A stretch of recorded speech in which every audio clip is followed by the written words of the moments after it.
তো তার সম্মানিত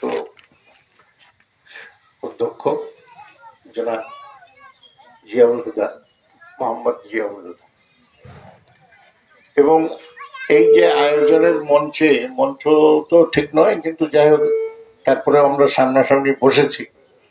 তো যারা এখানে বসেছি আমরা উল্লেখযোগ্য বা শীর্ষ নেতৃবৃন্দ, সমাজের উল্লেখযোগ্য ব্যক্তিবর্গ, সাংবাদিক ভাইরা, স্কুলের শিক্ষক শিক্ষয়িত্রী, সমাজে যারা বা এই গ্রামাঞ্চলে যারা উল্লেখযোগ্য ভূমিকা পালন করেন, সমাজসেবী, আমাদের সমাজসেবী ভাই পুরনো লোক, একটু চেহারা চেঞ্জ হয়ে গেছে, আমি চিনতে পারিনি প্রথমে।